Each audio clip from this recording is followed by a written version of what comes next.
Bonjour à tout le monde. Bienvenue dans la maison du Seigneur. Nous voulons passer de bons moments dans sa présence. Nous voulons le louer de tout notre cœur. Nous voulons l'adorer. Nous voulons le remercier pour tout ce qu'il a fait pour nous. Et nous voulons lui confier également nos vies et nous attendre vraiment à lui. Donc je prie pour ces moments. Nous te rendons grâce, Seigneur, parce que tu prends soin de nous.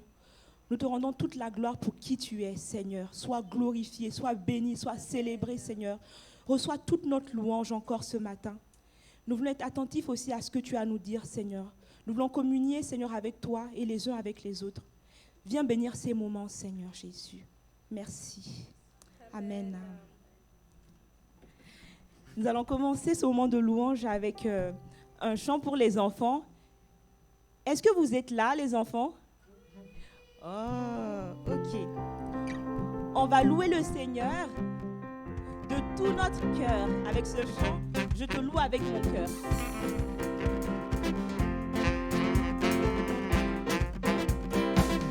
Je te loue avec mon cœur.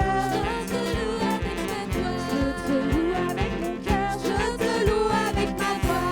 S'il me manque la voix, Je te loue avec mes mains. s'il me manque les mains, Je te loue avec mes pieds. s'il me manque les pieds, Je te loue avec mon âme. Et s'il me manque c'est que je te loue là-haut. oh, oh, oh, oh, oh, oh, oh, je te loue avec mon cœur. Je te loue avec ma voix. Je te loue avec mon cœur. Je te loue avec ma voix. S'il me manque la voix, Je te loue avec mes mains. s'il me manque les mains, Je te loue avec mes pieds. s'il me manque les pieds, Je te loue avec mon âme. Et s'il me manque c'est que je te loue là-haut.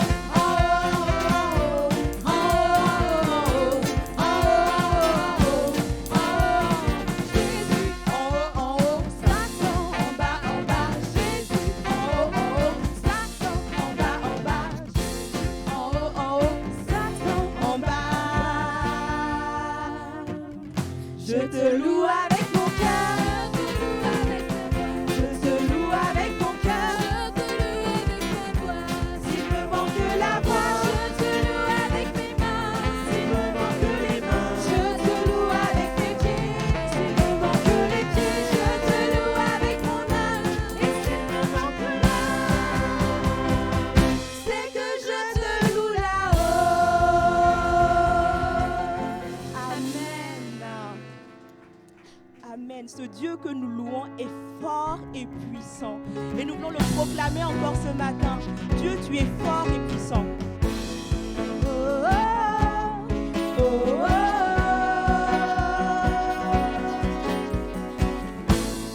oh, oh. Dieu, tu es ma force et mon chant. Chaque jour, je me confie en toi. Tout-puissant, mon sauveur règne aux cieux. Dieu, tu es ma force, mon appui, la forteresse où je me réfugie, le rocher qui protège ma vie. Malgré les ténèbres et les dangers qui m'entourent, je lève les yeux pour accueillir ton secours. Je ne craindrai pas si tu veilles sur moi. Je suis venu pour te rencontrer, pour proclamer que tu es fort et puissant. Nul ne peut te résister. Sois glorifié. Dieu, tu es fort et puissant. Rien n'est impossible à toi, ô roi des rois. Dieu, tu es fort et puissant. Au-dessus de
me séparer de ton amour manifesté en Jésus-Christ. Mon sauveur règne aux cieux.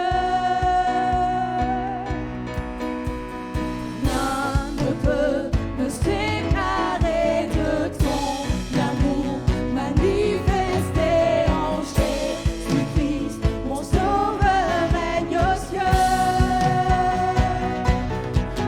Je suis venu pour te rencontrer, pour proclamer que tu es fort et puissant. Nul ne peut te résister. Sois glorifié. Dieu, tu es fort et puissant. Rien n'est impossible à toi, ô roi des rois. Dieu, tu es fort et puissant. Au-dessus de tous les noms, nous déclarons: Dieu, tu es fort et puissant. Oh, oh, oh. Dieu, tu es fort et puissant. Oh, oh, oh, oh. Amen. Nous voulons suivre Jésus, celui qui a donné sa vie pour nous. Et nous voulons prendre ce chant, que ce soit dans la joie, dans la peine, quand mon âme souffre. Je veux suivre Jésus parce qu'il est là avec moi. Il ira avec moi jusqu'au bout.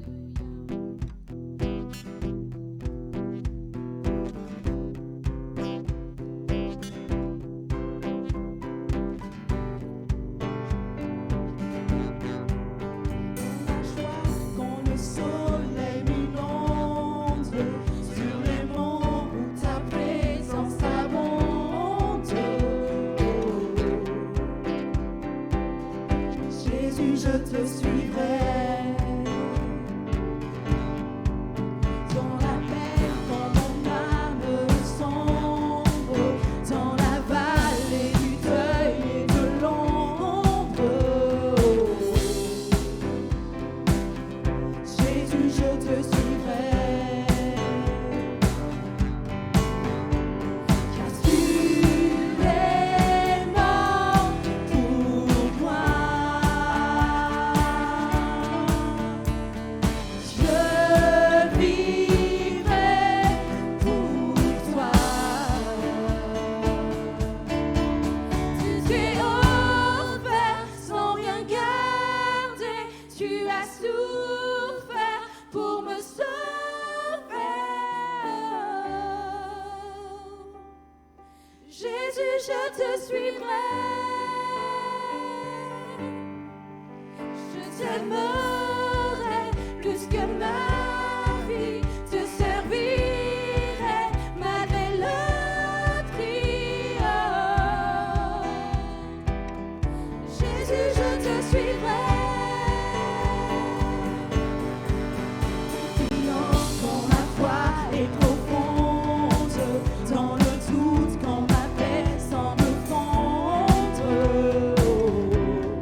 avec toi. Merci parce que tu es là avec nous, Seigneur.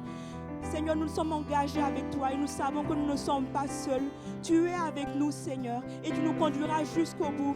Nous voulons nous appuyer sur toi, Seigneur, comme ces chants l'ont dit. Tu es notre forteresse, tu es notre bouclier, Seigneur, celui en qui nous pouvons nous réfugier. Seigneur, prends la première place dans nos cœurs encore. Nous nous abandonnons à toi, Seigneur. Prends la première place, mon Dieu. Toi qui pourvois à nos besoins, toi qui es digne de louange, toi à qui rien n'est impossible, Seigneur. Nous voulons nous attendre de tout notre cœur à toi, Père.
Pendant que nos frères et sœurs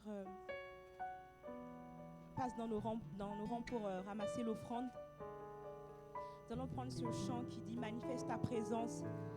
Nous allons demander à Dieu, Seigneur, viens ranimer le feu que tu as mis en moi. Viens m'éclairer, Seigneur. Viens prendre toute la place en moi.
Alors que le Seigneur nous remplit de lui, nous voulons aller jusqu'au bout. On ne veut pas s'arrêter en chemin, mais on va aller jusqu'au bout. On a commencé avec le Seigneur, on va aller jusqu'au bout avec lui et on terminera la course. Donc on va prendre ce chant avant la prédication.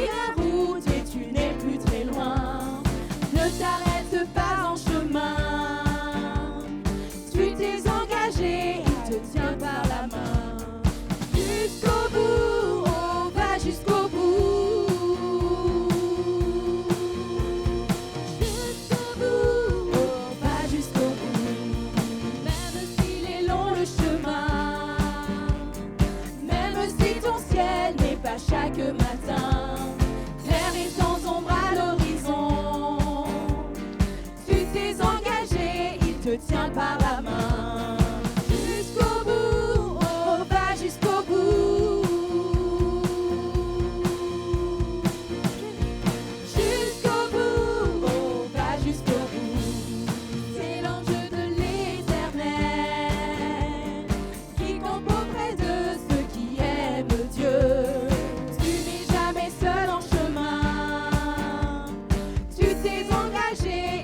Tiens par la main. Jusqu'au bout, on va jusqu'au bout. Jusqu'au bout, on va jusqu'au bout. Jusqu'au bout, on va jusqu'au bout. Jusqu'au bout, on va jusqu'au bout. Amen.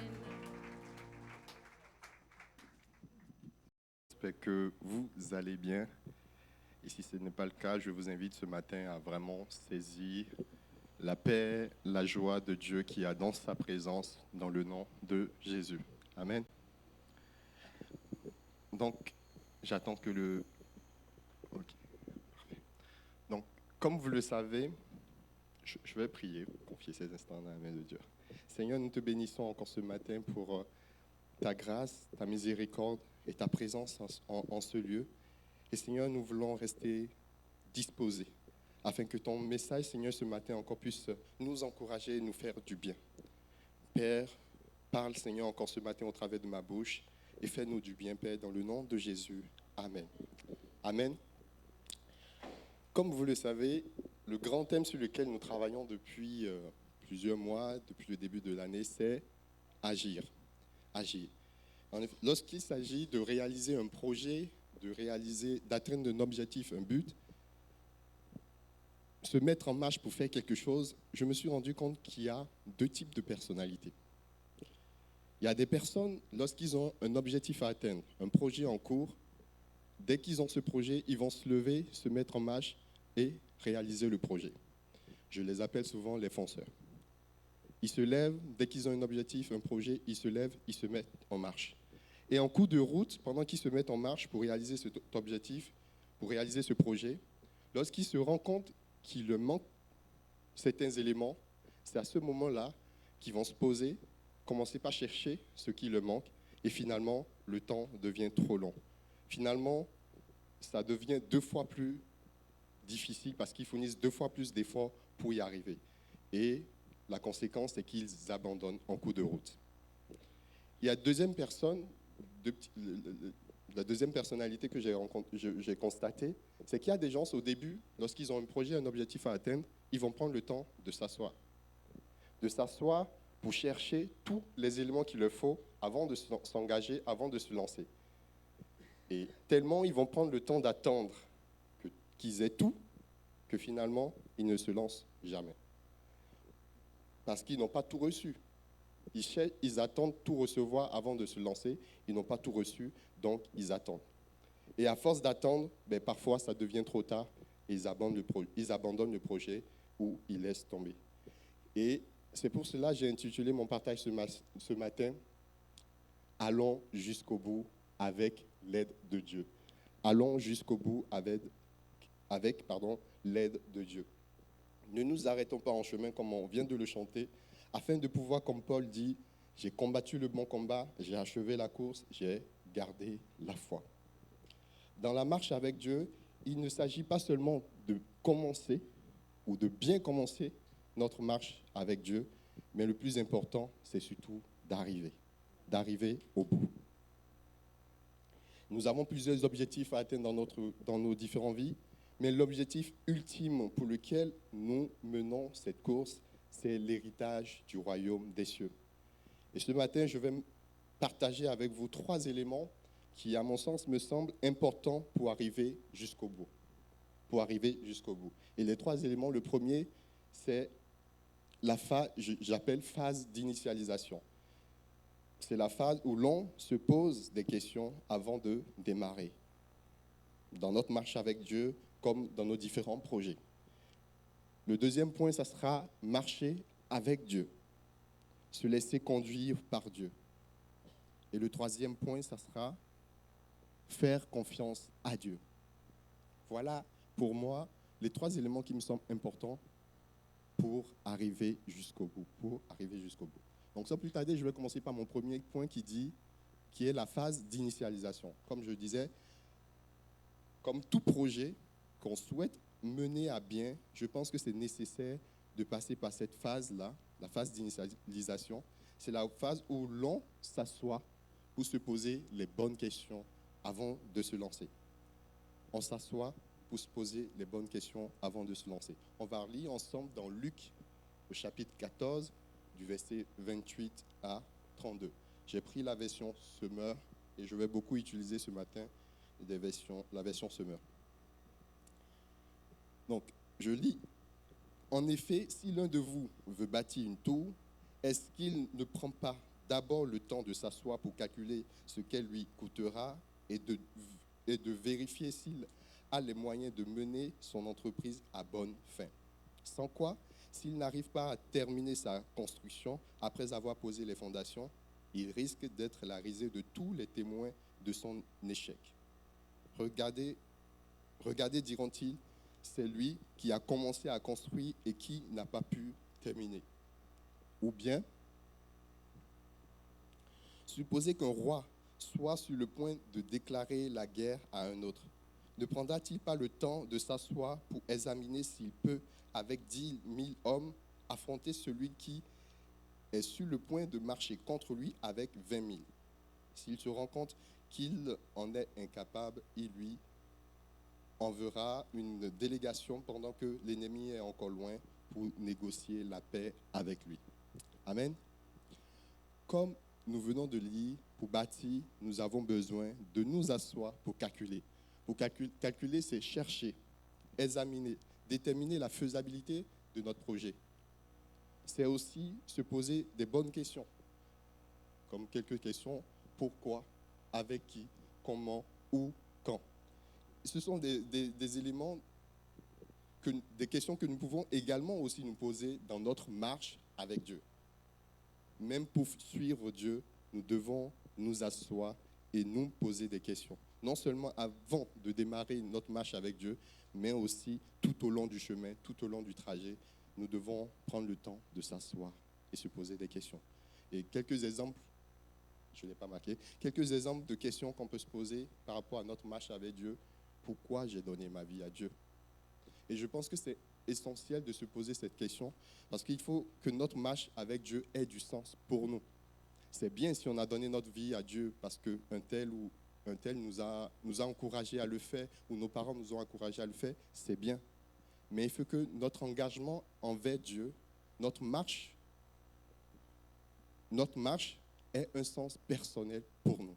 Et c'est de cette façon que nous pouvons atteindre le but, arriver jusqu'au bout. Qui sont les personnes qui marchent avec nous? Cela me fait penser au psaume 1. Ne nous asseyons pas en compagnie des moqueurs, ainsi de suite. Comment Dieu veut que je marche pour arriver jusqu'au bout, pour atteindre le but où je vais? Et le où je vais, je pense que ça peut être identique, commun à tout le monde, le royaume des cieux. Se poser des questions nous aide à connaître d'entrée de jeu quelle est notre part à faire et quelle est la part de Dieu. Cela nous aide aussi à faire des bons choix dès le début. Ce qu'on vient de lire là, Jésus va donner 2 exemples. Le premier, il va parler du fait de bâtir. Il va dire, si quelqu'un veut bâtir, qu'il s'assoit, qu'il calcule. Le second, il va parler de ce roi qui veut affronter un autre. Il a 10 000 hommes, il veut affronter un autre roi avec 20 000. Il a 10 000, en face de lui, il a 20 000. Il anticipe et il va demander la paix parce que 10 000 contre 20, il sait qu'il ne va pas aller loin. Et j'ai envie de dire, le fait effectivement de s'asseoir va nous permettre de prendre conscience de ça et d'anticiper, de faire les bons choix dès le début avant de commencer. C'est bon jusque-là? Pour aller jusqu'au bout, il faut savoir s'arrêter et se poser les bonnes questions. Les réponses aux questions vont être comme un fil conducteur qui nous aidera à garder la foi et à tenir ferme jusqu'au bout. Et certains me diront, Cédric, je me pose souvent des questions, mais je n'ai pas toutes les réponses. Je me pose souvent des questions, mais Dieu ne me répond pas à tout. Et c'est pour cette raison-là que je préfère attendre tout avoir avant de me lancer. C'est vrai, Dieu parfois va nous donner beaucoup de détails par rapport à l'appel auquel s'il nous appelle. Parfois, il va nous donner beaucoup de détails, parfois, il ne va pas nous donner beaucoup de détails. Et j'ai envie d'insister sur ça, selon nous. Des fois, il nous donne beaucoup d'infos, beaucoup de détails, on verra ça tout à l'heure, mais parfois, il ne nous en donne pas beaucoup. On va prendre l'exemple de Moïse. On a vu ça un petit peu dimanche dernier. Lorsque Dieu va apparaître dans ce buisson à Adam par rapport devant Moïse. Donc, je ne vais pas le lire, on ne va pas le lire entièrement. Donc, dans Exode 3, versets 7 à 8, si Moïse, je me mets à la place de Moïse et je posais la question, pourquoi, par exemple? Pourquoi? Seigneur, tu apparais, pourquoi tu veux que je fasse ce que tu es en train de me demander de faire? La réponse, c'est que Dieu a vu la détresse de son peuple en Égypte. Il a entendu les cris et pour cette raison, c'est pourquoi au verset 8, je suis venu pour le délivrer des Égyptiens, pour le faire sortir d'Égypte. J'ai envie de dire que là, Moïse, il a la réponse du pourquoi. Si Moïse éventuellement se posait la question « où ?» Seigneur, où? Il a la réponse. Le conduit vers un bon et vaste pays, un pays où ruisselle du lait et du miel. Il a la réponse par rapport à son où. Et si je me pose la question, je me mets à la place de Moïse et je dis, Seigneur, quand? Dieu va lui dire, va donc maintenant. Donc Moïse sait très clairement qu'il doit aller maintenant. Avec qui? Le avec qui, c'est très, très, très long. Non, pardon, le comment, c'est le comment qui est très long. Avec qui, pardon? Je ne l'ai pas noté, c'est pour ça que ça m'appelle. Oui, avec les Israélites. Il sera avec les Israélites et un peu plus tard, Dieu va mettre certaines personnes aussi pour l'accompagner. Il va lui demander d'aller voir les responsables aussi d'Israël pour discuter, ainsi de suite. Le comment, c'est là, le comment est très long. Je me suis arrêté là, mais j'ai voulu juste souligner ce point. Je serai avec toi, lui répondit Dieu. Et après, Dieu va donner tout un détail à Moïse par rapport à comment il doit faire pour arriver jusqu'au bout. C'est vrai que Moïse n'était pas très confiant, très sûr, mais Dieu va le rassurer et va lui expliquer tout au long comment il doit faire. Et si on se projette un petit peu par rapport à Abraham. Abraham, Genèse 12, verset 1 à 2, on va le lire. L'Éternel dit à Abraham, va, quitte ton pays, ta famille et ta maison et la maison de ton père pour te rendre dans le pays que je t'indiquerai. Je ferai de toi l'ancêtre d'une grande nation. Je te bénirai, je ferai de toi un homme important et tu deviendras une source de bénédiction pour d'autres. Ok? Si Abraham se posait la question, pourquoi Dieu veut le bénir pour qu'il puisse devenir une source de bénédiction pour les autres. Donc, Abraham a le pourquoi. Ou le pays que je t'indiquerai. Contrairement à Moïse, où Dieu lui a précisément dit dans quel pays il doit aller, un pays où coule le lait et le miel. Ici, t'inquiète pas Abraham, démarre, je vais te dire où tu dois aller. Déjà là, il y a moins de détails. Et le quand, je l'ai marqué, voilà, le quand, je ne sais pas si vous voyez là, il va lui dire, va. Ok, demain, après-demain, je suppose qu'il s'agit de maintenant. Quand Dieu lui dit va, là, je suppose qu'il lui dit va maintenant. Mais il n'y a pas eu assez de détails comme Moïse, où c'est écrit « Va donc maintenant ». Et le comment, quitte ton pays, ta famille et ta maison, et la maison de ton père. En fait, j'ai pris ces deux exemples pour simplement montrer qu'effectivement, Dieu parfois peut nous donner beaucoup de détails par rapport à son appel, ou par rapport à un projet, par rapport à quelque chose qu'on a à cœur. Il peut nous donner beaucoup de détails, il peut nous rassurer, ou parfois nous donner pas beaucoup d'infos selon notre regard.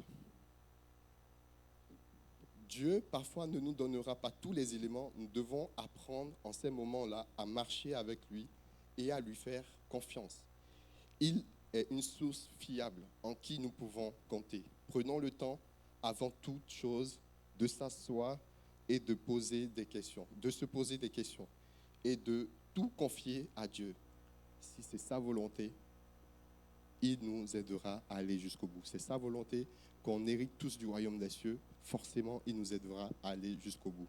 Nos différents projets, si c'est sa volonté, il nous aidera à aller jusqu'au bout.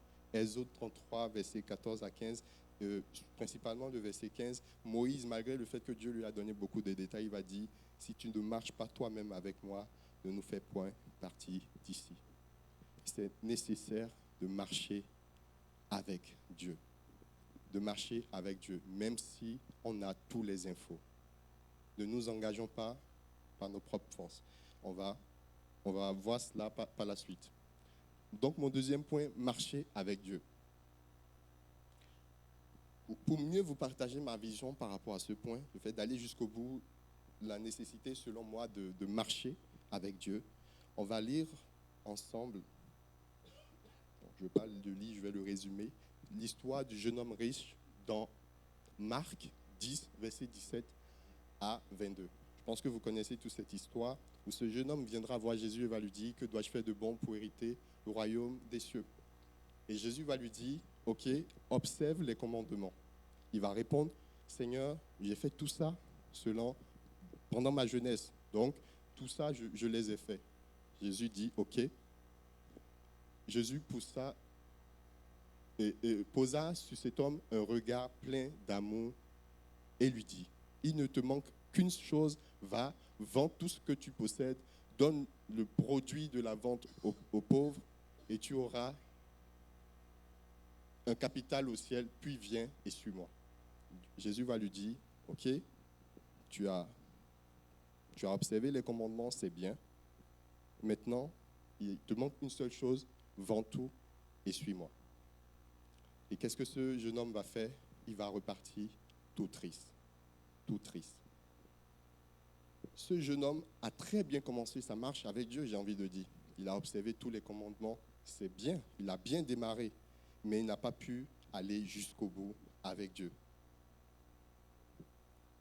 Jésus était content de savoir qu'il observait la parole de Dieu, mais ce jeune homme n'a pas pu aller jusqu'au bout parce qu'il n'a pas su se séparer de sa richesse pour suivre Jésus. Pour suivre Jésus, nous avons besoin de renoncer et de nous séparer de certaines choses qui pourraient rendre notre marche plus difficile.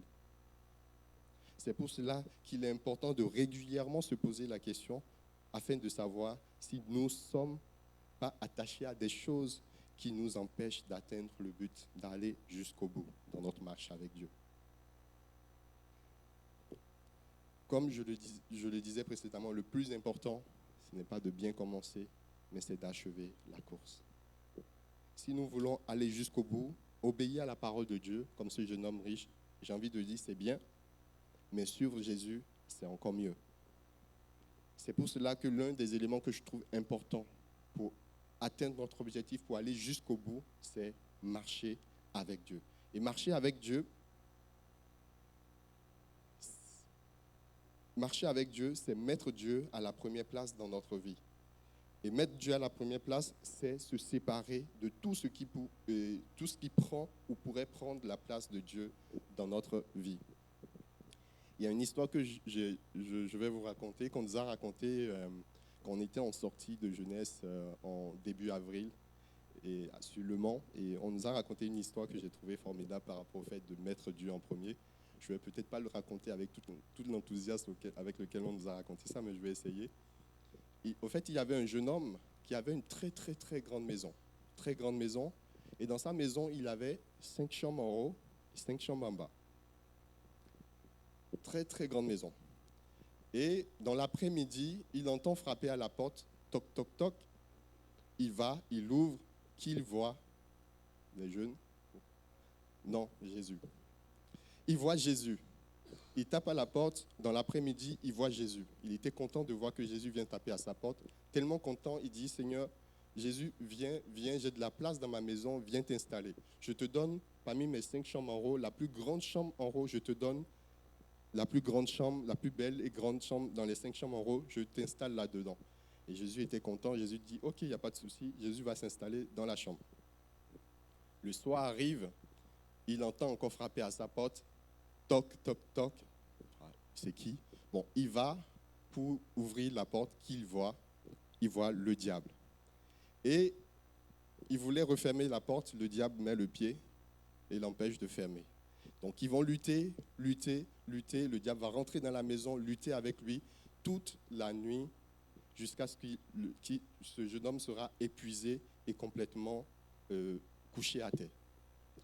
Le lendemain matin, il entend dans les marches, il entend Jésus marcher. Il dit, ah ben c'est vrai, Jésus était dans la maison. Et là, il va dire, ben, Jésus, tu étais là, tu n'as pas entendu tout ce qui s'est passé cette nuit et tu n'es même pas venu m'aider. Jésus va lui dire, tu m'as donné une chambre, je suis resté là où tu m'as mis. Dans ta grande maison, tu m'as dit de rester dans la plus belle chambre qui est dans les 5 en haut, je suis resté là. D'accord. Il dit, ah, c'est comme ça? Bon, je te donne maintenant toutes les chambres de ma maison, sauf une, ma chambre. Ma chambre, j'ai mes effets personnels, j'ai mes petits trucs. Franchement, Seigneur, Jésus, tu ne rentres pas là. Mais tout le reste, pas de souci, tu prends. Jésus dit, ok, d'accord. La nuit tombe, à nouveau, toc, toc, toc. Il va pour ouvrir. C'est le diable encore, même scénario. Il se bat toute la nuit, épuisé, allongé par terre. Et au petit matin, il entend Jésus descendre des escaliers. Et il se plaint encore. Il dit, Seigneur, je t'ai donné toute ma maison, sauf ma chambre. Mais quand même, tu n'es pas venu m'aider cette nuit, parce que le diable était encore là et il luttait avec moi. Jésus va lui dire, certes, tu m'as donné toutes les pièces de ta maison, sauf ta chambre, mais tu restes toujours le propriétaire de la maison. Il va dire, ah, d'accord. Seigneur, prends les clés, sois le propriétaire. Moi, je vais rester jusqu'au locataire. Et Jésus va prendre les clés, sera maintenant le propriétaire de la maison. Et la nuit retombe, le même scénario, il entend frapper, toc, toc, toc. Pendant que le jeune homme se lève pour aller ouvrir, Jésus va lui dire, non, je suis le propriétaire de la maison. C'est à moi d'aller ouvrir la porte. Et Jésus va descendre, il ouvre la porte, le diable, il regarde Jésus, il regarde le numéro de la porte, il regarde Jésus, il regarde le numéro de la porte. Je pense que je me suis trompé, je suis désolé, je m'en vais. J'ai trouvé cette histoire formidable. Et effectivement, dans nos vies, on laisse tout à Dieu, sauf une chambre, sauf une chose. Et suivre Dieu, marcher avec lui, c'est renoncer à tout, en lui faisant confiance. Mettre Dieu à la première place, c'est mettre Dieu en tant que propriétaire de notre vie. C'est lui qui nous conduit. Marcher avec Dieu, c'est laisser Dieu nous guider dans tout ce que nous entreprenons. Vraiment tout. Je sais que ce n'est pas évident. Parce que des fois, on se dit, je suis capable de faire ça. Pourquoi je vais encore poser des questions à Dieu? J'avance, quoi. Je sais que je suis comme ça. Mais on apprend à se poser, à s'asseoir et à communiquer avec Dieu. J'aimerais attirer votre attention sur quelque chose. Nous allons relire le texte que nous avons lu tout au début, dans Luc 14. Dans Luc 14, du verset 20. Au début, on avait lu le verset 28 à 32. Mais là, j'aimerais qu'on lise quelques versets plus haut et un verset plus bas. Mais en fait, j'ai découpé, là, dans la projection, j'ai pris du verset 25 à 27. J'ai sauté, donc j'ai mis le verset 28 sur l'autre page, mais vous allez comprendre pourquoi. Je lis le verset 25. Comme de grandes foules accompagnaient Jésus, il se retourna vers ceux qui le suivaient et leur dit, « Si quelqu'un vient à moi et n'est pas prêt à renoncer à son père, sa mère, sa femme, ses enfants, ses frères, ses sœurs, et même à son propre moi, il ne peut être mon disciple. Celui qui ne porte pas sa croix et qui ne me suit pas ne peut être mon disciple. » Ok. Donc, si vous êtes d'accord avec moi, Jésus est en train de parler là du fait d'être un disciple. Après, on a le verset 28 à 32 que j'ai lu précédemment, où Jésus va donner deux exemples. Parce que le verset dit ceci, ça commence par ça, en effet. Si je ne me trompe pas, je ne suis pas fort en littérature française, mais en effet, c'est pour donner plus de détails, c'est pour expliquer. Et Dieu va donner deux exemples là. Et après ces deux exemples, Jésus maintenant conclut avec le verset 33 et il dit ceci, « Il est de même pour vous, celui qui n'est pas prêt à abandonner tout ce qu'il possède ne peut pas être mon disciple. » Jésus parle du fait d'être disciple. Il donne deux exemples et il conclut sur le fait d'être des disciples. Donc ça veut dire que les deux exemples ont un lien forcément avec ce qu'il a dit. Et je me suis dit, mais c'est quoi le lien? Seigneur, ok, d'accord, on doit être des disciples. C'est ce que tu es en train de nous faire comprendre. On doit renoncer à ceci pour être des disciples, d'accord. Mais c'est quoi le lien avec les deux exemples que tu nous as donnés? Le fait de s'asseoir et de calculer. Ma déduction, c'est celle-ci. Pour suivre Jésus, c'est-à-dire pour être un disciple, nous avons besoin de nous asseoir pour calculer. Vous allez dire, c'est pas formidable, c'est vrai. Nous avons besoin de nous asseoir pour calculer tout ce que ça nous coûtera de suivre Jésus. Oui, suivre Jésus a un prix et nous devons être conscients de cela. Comme nous avons vu dimanche dernier, nous sommes appelés à nous mettre à part pour Dieu. Et se mettre à part, c'est renoncer. Nous avons besoin de savoir que nous sommes limités dans notre capacité à agir seul et que nous avons besoin de compter sur Dieu pour agir.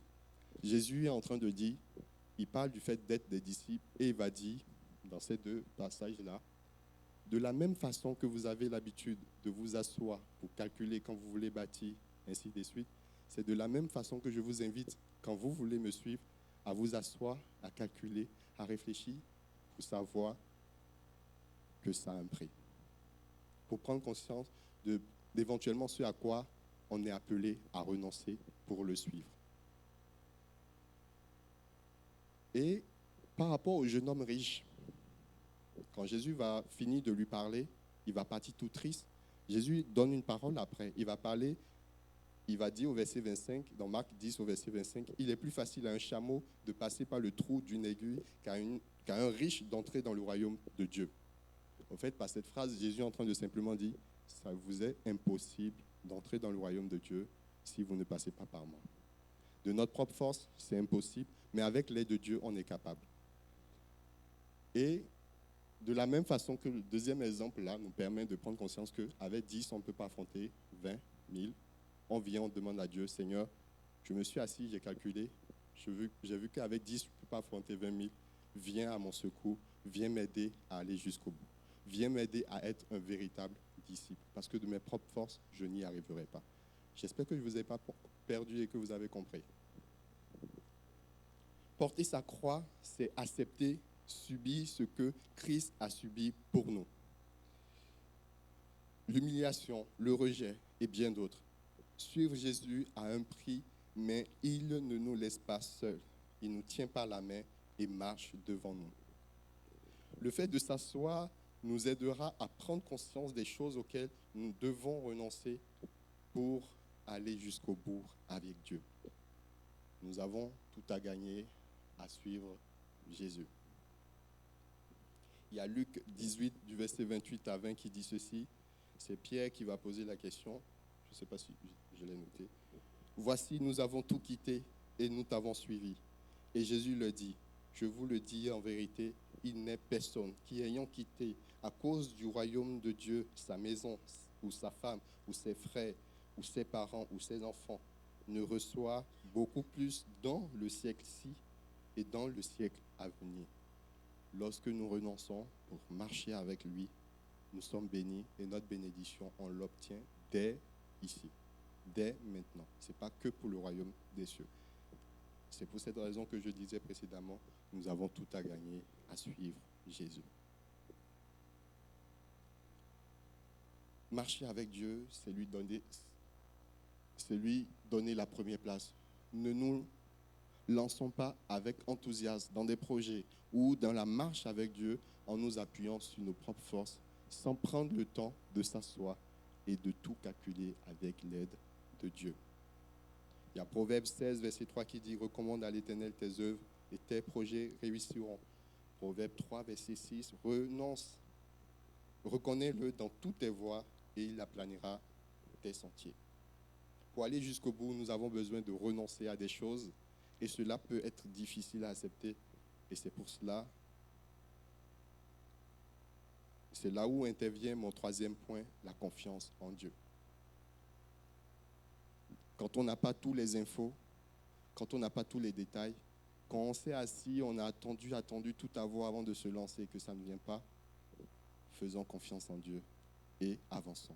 Faisons le premier pas. Mon troisième point et mon dernier, c'est faire confiance en Dieu. Faire confiance en Dieu, ou à Dieu, pardon. Faire confiance à Dieu, c'est se confier en lui. C'est se confier en lui. C'est également accepter de ne pas avoir toutes les réponses à nos questions, mais le suivre quand même. Abraham a fait confiance à Dieu s'il n'avait pas eu beaucoup d'informations. Abraham a fait confiance en Dieu. Il y a Galates 3, verset 9 qui dit « Ainsi, tous ceux qui font confiance à Dieu, comme Abraham, lui a fait confiance, ont part à la bénédiction avec lui. » Et si on prend le cas de Joseph, Joseph a eu confiance à Dieu, même quand tout semblait aller à l'encontre de ce qu'il avait reçu. Il pouvait dire, Seigneur, tu m'as menti, mais il ne ment jamais. Ce qu'il a dit, il l'accomplit. Le chemin peut sembler être différent en fonction de ce que nous savons, mais Dieu nous amènera jusqu'au bout, tant que c'est lui qui nous conduit et c'est lui qui nous guide. Parfois, le fait de ne pas se lancer dans un projet ou dans une action vient de la peur d'échouer. Parce que j'ai peur d'échouer, je n'ose pas me lancer et j'attends tout avoir. Parfois, on a tout, mais parfois, on n'a pas tout. Et parfois aussi, le fait de ne pas oser se lancer peut venir aussi du regard des autres. Si on vit avec la peur d'échouer, on ne fera jamais rien. Mais si nous plaçons notre confiance en Dieu, il est capable de nous relever si on tombe et d'aller jusqu'au bout. N'attendons pas d'avoir toutes les réponses avant d'agir. Faisons confiance en Dieu et il agira. J'ai noté quelques versets. Le psaume 37, verset 5 que j'ai lu tout à l'heure, si je ne me trompe pas, recommande ton sort à l'Éternel, mets en lui ta confiance et il agira. Nous avons 2 Corinthiens 12 à 9. Ma grâce te suffit. C'est dans la faiblesse que ma puissance se manifeste pleinement. C'est pourquoi je me vanterai plutôt de mes faiblesses afin que la puissance de Christ repose sur moi. Il y a Jean 3, verset 36, qui place sa confiance dans le Fils possède la vie éternelle. Qui ne met pas sa confiance dans le Fils ne connaît pas la vie. Il reste sous le coup de la colère de Dieu. Il y a Proverbe 3, verset 5 à 6 qui dit « Mets ta confiance en l'Éternel de tout ton cœur et ne te repose pas sur ta propre intelligence. » Ésaïe 30, verset 15, c'est dans le calme et la confiance que sera votre force. Il y a Luc 18, verset 27, ce qui est impossible aux hommes est possible à Dieu. Et nous avons Ésaïe 40, verset 31. Mais ceux qui se confient en l'Éternel renouvellent leur force. Ils prennent le vol comme les aigles, ils courent et ne se lassent point. Ils marchent et ne se fatiguent point. Amen. Et pour conclure, à celui qui s'est lancé dans un projet sans prendre le temps de s'asseoir pour calculer, pour réfléchir, pour analyser, pour voir la faisabilité, j'aimerais beaucoup l'encourager à marcher avec Dieu. Oui, effectivement, peut-être que tu t'es déjà lancé et tu es dans cette phase, effectivement, où tu te poses des questions, où tu as peut-être l'air d'être à l'arrêt. J'ai envie de te dire, parfois il peut être trop tard, mais ce matin, je pense que si Dieu a mis ce message dans mon cœur, c'est parce que ce n'est pas encore trop tard pour toi. Tu es encore capable de saisir sa main et de marcher avec lui. Et je t'invite vraiment ce matin à saisir sa main, à le mettre en premier. Si tu avais certaines choses que tu avais gardées pour toi, à renoncer à cela pour le suivre. Et tu ne seras pas déçu. Et si tu avais l'habitude de t'asseoir pour calculer, et que jamais tu t'es engagé, jamais tu t'es lancé et le temps passe, j'ai envie de te dire ce matin, Dieu est avec toi. Saisis sa main, fais-le confiance. Il t'amènera jusqu'au bout. Tes craintes, tes peurs, confie-lui cela et marche avec confiance vraiment envers lui. Il t'amènera jusqu'au bout. Peut-être que vous êtes sur ce chemin et tout semble être à l'arrêt dans le cadre professionnel. Vous êtes en train dans la marche en cas des études et tout semble être à l'arrêt.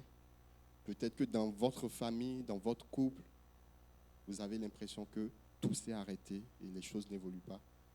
Peut-être que dans votre marche avec Dieu, vous avez bien commencé avec enthousiasme. Vous vous êtes engagé sur ce chemin avec lui. et qu'aujourd'hui, vous avez l'impression que tout s'est arrêté. J'ai simplement envie de dire, dans les différentes phases que j'ai citées, si vous vous reconnaissez, s'il y a un élément qui vous parle et vous vous trouvez dans ces points-là, j'ai simplement envie de vous dire ce matin de fermer les yeux à votre place et de saisir la victoire de Dieu. Si vous êtes dans cette phase, simplement fermez les yeux à votre place et je vais prier pour vous. Vous êtes dans cette phase où vous semblez que ça n'avance pas, je me suis arrêté. Dieu veut vous amener jusqu'au bout. Fermez simplement les yeux à votre place et pensez à ce problème-là ou pensez à cette situation-là où vous vous sentez à l'arrêt. Que ce soit sur tous les plans. La famille, le travail, la relation avec Dieu, pensez à cela. Pensez à la promesse que Dieu vous avait faite au début. Seigneur, tu vois tes enfants, Seigneur Jésus, qui ont peut-être démarré sans toi. Mais tu es le Dieu qui pardonne. Tu es le Dieu qui restaure. Et je prie par ta grâce, Seigneur Jésus, que tu les accompagnes jusqu'au bout. Parce que ta volonté, c'est qu'on réussisse. Ta volonté, Seigneur, c'est que personne ne se moque de tes enfants. Et je prie, Seigneur Jésus, ce matin par ta grâce, afin que tu puisses conduire, Seigneur Jésus, les couples, les foyers qui sont peut-être à l'arrêt, que tu puisses, Seigneur, débloquer tout ce qui bloque, Seigneur Jésus, afin que le couple puisse avancer sur ce chemin que tu as destiné pour eux. Seigneur Jésus, peut-être, Seigneur, ces étudiants qui sont arrêtés et qui ne savent pas, Seigneur, quoi choisir. Tu es là encore ce matin pour les amener jusqu'au bout. Seigneur, viens dénouer les nœuds qui se sont créés involontairement durant le trajet et viens rendre le trajet fluide par ta grâce. Et même si éventuellement, Seigneur Jésus, le trajet est compliqué, Seigneur, nous voulons saisir ta parole. Nous voulons saisir, Seigneur Jésus, la confiance en toi et marcher avec toi. Béni soit ton nom parce que tu fais du bien à tout un chacun de nous. Béni soit ton nom parce que par ta grâce, nous témoignerons que tu as agi. Béni soit ton nom encore ce matin. Amen. Amen. Voilà ce que je voulais partager avec vous. 3 points sont nécessaires, selon moi. La phase d'initialisation où on prend le temps de s'asseoir, de réfléchir. Même si on a tous les éléments, il faut quand même s'asseoir et réfléchir. La deuxième phase où on marche avec Dieu, on met Dieu en premier, on le fait confiance. Et la troisième, on le fait confiance. Que Dieu bénisse sa parole et que Dieu vous bénisse dans le nom de Jésus. Je vais laisser J4 qui va nous conduire dans le zone. J'ai oublié. C'était mon mot de fin. J'ai oublié de dire ça. Effectivement, si on marche, selon moi, en fonction de ces 3 éléments que j'ai pu partager avec vous, on sera capable de dire comme Paul, j'ai combattu le bon combat, j'ai achevé la course, j'ai gardé la foi. Et je pense que la foi est très importante. J'ai gardé la foi. Que Dieu vous bénisse.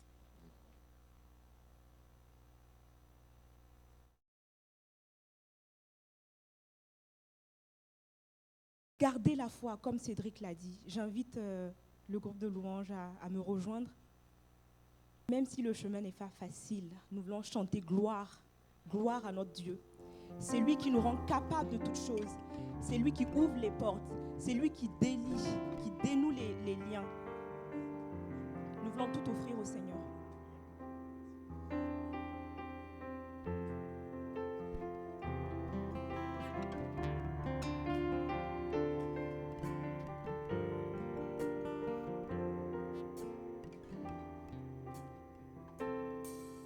Je viens t'offrir, Seigneur, ce que j'ai de meilleur. Je viens t'offrir ma vie. Oui, à toi, Jésus-Christ. Et même si je suis fragile, et même si c'est difficile, je chanterai gloire à l'Éternel.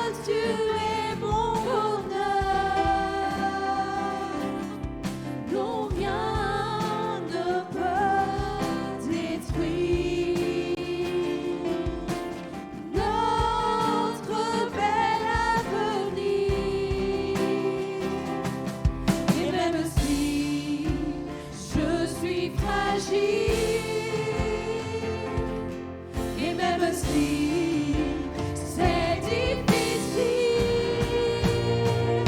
je chanterai gloire à l'Éternel. Je chanterai louange à son nom. Je chanterai Dieu, mon essentiel. Je chanterai en l'honneur de son nom.